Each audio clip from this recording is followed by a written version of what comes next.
Alrighty guys, what is up? Welcome back to Empyrion Galactic Survival with Lone Debater 7, and today we're going to be taking a look at a scenario from the Steam Workshop called Reforged Eden. It combines two scenarios you might be familiar with. So one of them is Project Eden, which adds a bunch of late game questing content and things like that. And then it also combines Reforged Galaxy. Right here you can see Project Eden there, Reforged Galaxy here.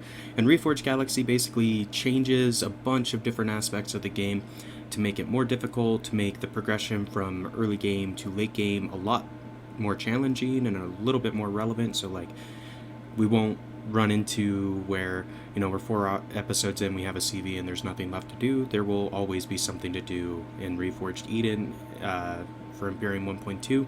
If you're interested in playing this scenario, I guess you could call it, what I would suggest is open up your Steam, go to your Empyrion folder or file inside your library, click over to the Workshop tab, and then search for Reforged Eden. Make sure you tick on the filters for the scenarios, single player or multiplayer scenarios, because you can do both. Installing it on multiplayer is a lot harder than single player. For single player, all you have to do is subscribe to Reforged Eden, and that's about it. Once you launch the game, you would do this just so you can see. So you go single player game, scenario, and then you've got Reforged Eden in your list. So that's how you can play along if you want to try this out. But kind of the goal for this series, we're gonna, jump in.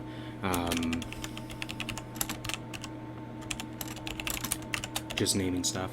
We're gonna kind of dive in, play through the scenario, see how it goes, and hopefully give you guys some tips and tricks to kind of play through, because as I understand it, it's a lot harder playing Reforged Eden than just the standard game. So we're gonna leave it on medium just to be safe. I'm just looking to see what we're gonna want to do. So we could go for an easy planet, so a temperate starter, which I kind of am tempted to do. Like, there's obviously, like, medium level planets and hard level planets, but I kind of want to go... Yeah, so, like, if you want a insanely difficult gameplay, go for the Dark Rogue starter. Ultra difficulty on this. It's not breathable. They have, like, nothing on the fucking planet either. So, yeah, we're just gonna... I think we're gonna go for... Akua is the one we're going to go for. It looks pretty good. It's breathable, a little less than 1g of gravity. It's got iron, copper, silicon, promethium, and gold on the planet. There's no meteorites enabled, but that's okay. Since we're playing single player, we'll probably be jumping planets before resources run out anyway, so there we go. And then on the seed, just so if you want to have the same starting seed, I just randomize it a few times. See if we can get some with like a few 7s. So we're gonna go with 721483 for our seed. Haven. Oh, did it really reset? That's dumb. Okay, so Akua is gonna be our starting planet. 721483 is our seed. Survival mode, and we're gonna go ahead and dive on in. So I'm pretty excited to try this out. For me, Empyrion is a great game. Just the base vanilla game is great.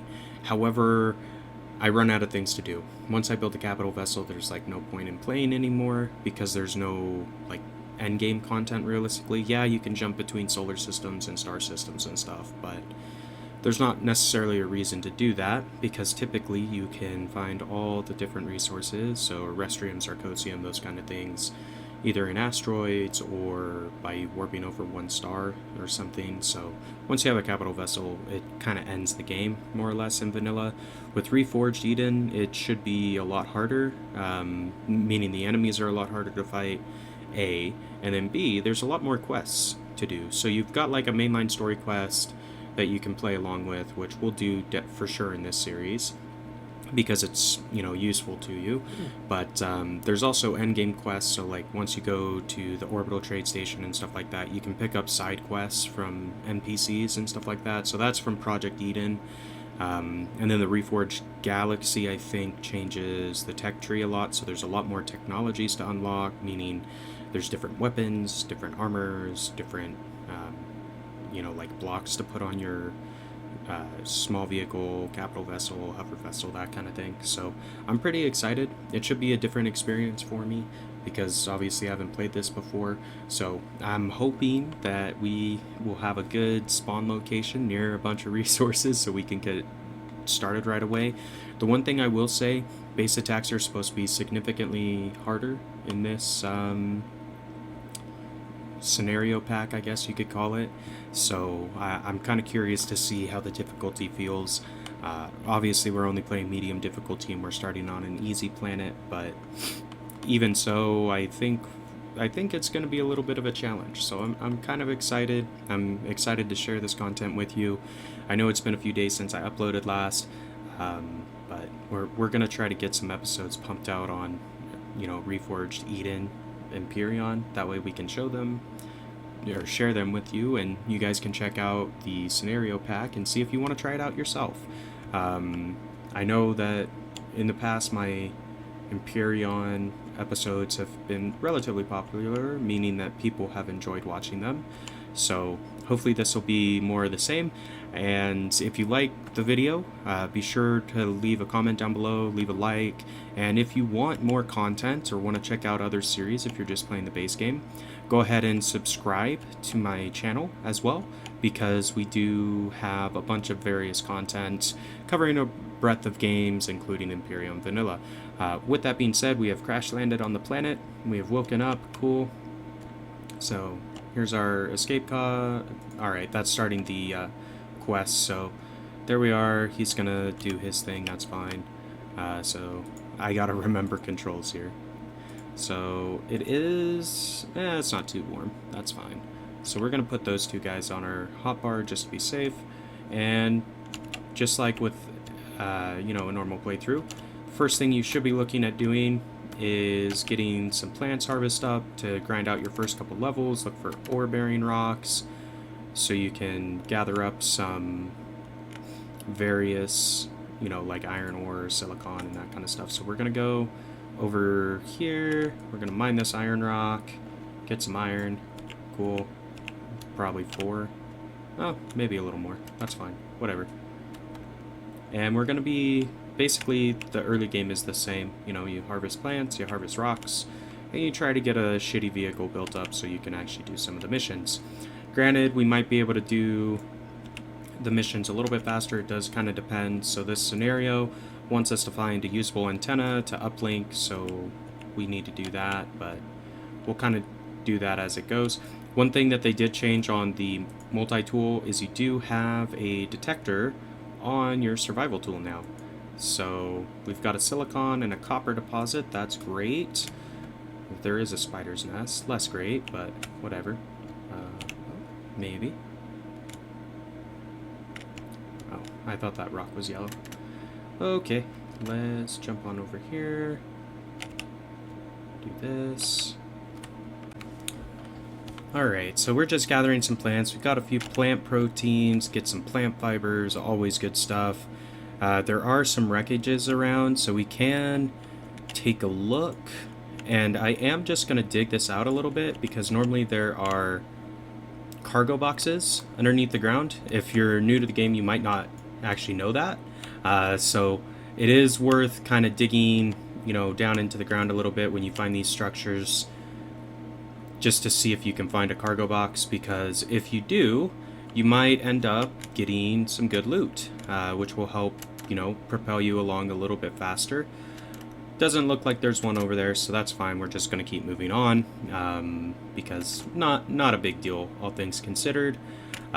Just thought I'd share that with you, though, because that is something I found out a little bit recently. If I didn't know it, you may not have known it as well. We're going to go ahead and get some of these protein bars kind of set up so we can get some more food on us. And I am just going to move that down to 9 so we can eat up a little bit easier. Cool, there we go. Now our food's looking a little bit better. We'll have 5 more of those bars coming in shortly, so that'll be fine. And we've got another 2 bars worth of plant protein that we just picked up, so great. Another thing you may not be aware of if you get just regular stone, so like these crushed stone rocks or whatever that don't have ore inside of them, you can actually convert 50 crushed stone, I want to say, into the various ore types, so like iron, copper, silicon. So you can convert just regular stone into the ores. So if you're having trouble finding a specific resource, so like we haven't found a copper or silicon rock yet, so if we continue on not being able to find them, we could maybe use some crushed stone to actually create those ores without having to mine out the deposit. With that being said, there is like a copper deposit pretty close by, so we might just go over there and take that instead, but just thought I'd share that as well. So here's a cargo box. We got some stomach pills, some energy pills, basically useless. We got some steel and electronics, also basically useless. I mean, we can salvage these for steel, I guess, so that's good, but I'm just looking to see if there's... Yeah, there is. Capacitor relay. Can I... There we go. Get some fuel cells. That's actually a pretty good find. And this is the antenna we're looking for, so I guess we'll run over there and do this first quest. With most of my series, if you're familiar, I don't normally spend the time to read the dialogue because, yeah, I can't be bothered and it doesn't typically matter all that much. So we're not going to read the dialogue. If you want the dialogue to be read, you know, download the scenario pack and do it on your own time, I guess. So establish connection, great. It's going to do all this BS. So if you hold down right mouse,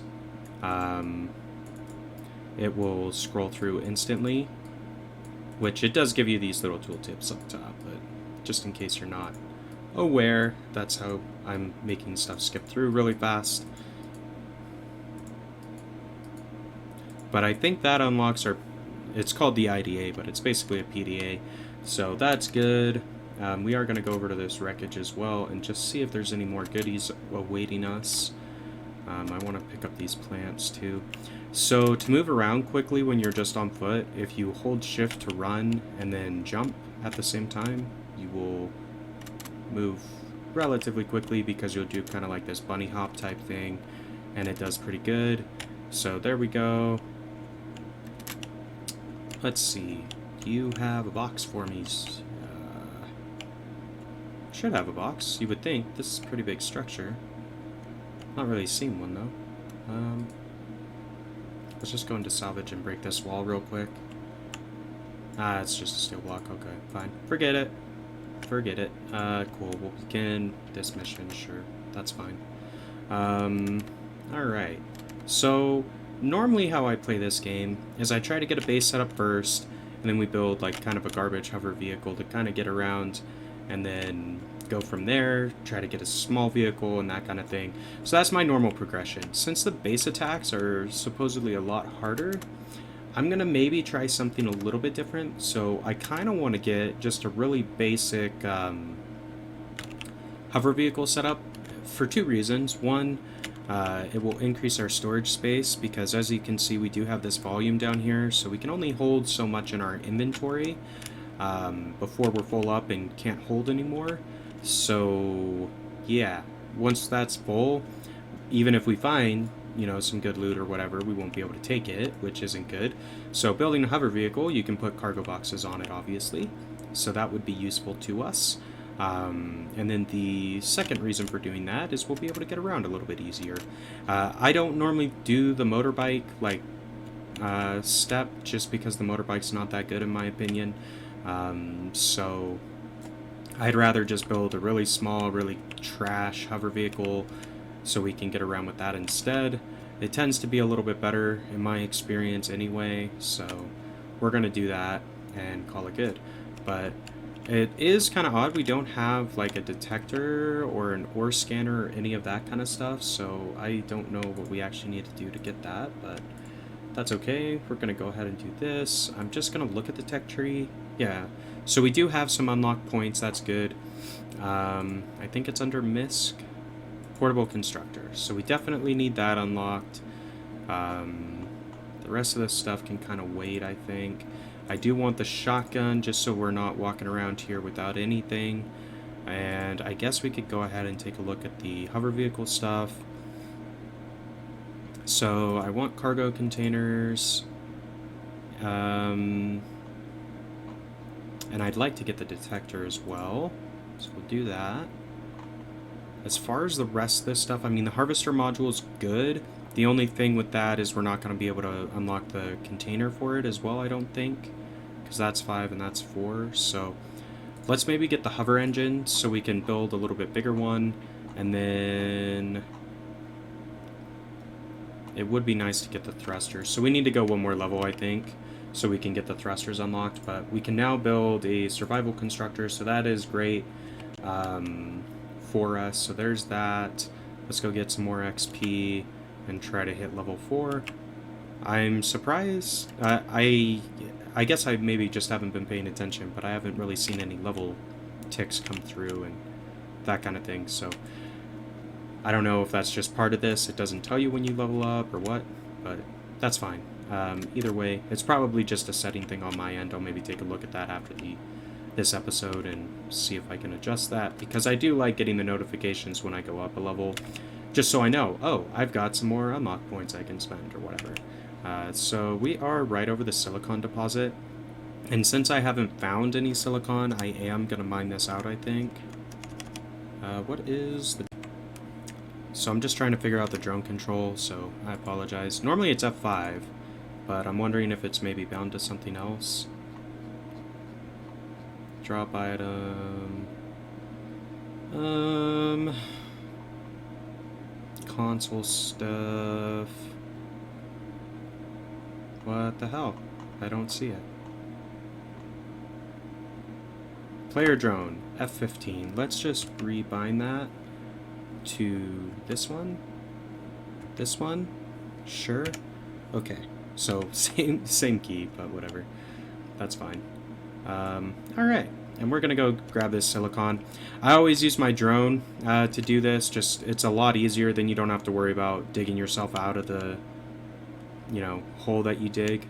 So we're just gonna gather up a little bit of this silicon. I don't know if I'm actually gonna mine out the entire deposit at this point, just because I think it's gonna be beneficial to you know, save a little bit for later. I mean, I guess it doesn't necessarily matter. Maybe we will just mine out the whole thing. But I would prefer to have, like, an actual drill. I think there is a tool called the mechanical drill that you unlock before the laser drill, which mines a hell of a lot faster than the survival tool. So I just want to grab a little bit of silicon because I know we need it for components and stuff like that. So gathering some silicon is always a good call. Gathering all the ores is a good call, in all honesty, but whatever. So we're over silicon, so that's what we're gathering, I guess. But I think what I'm gonna do, we are mining out some silicon. That's great. Basically, we've got our survival constructor crafting. It might be crafted by now. I don't know. I haven't checked. The constructor you've got inside your suit isn't very fast, so whatever. But I think what I'm gonna do is I'm going to go ahead and end the episode here for today, and next time we'll take a look at the survival constructor and hopefully get our hover vehicle built so we can start, you know, moving around a little bit easier and carrying more stuff.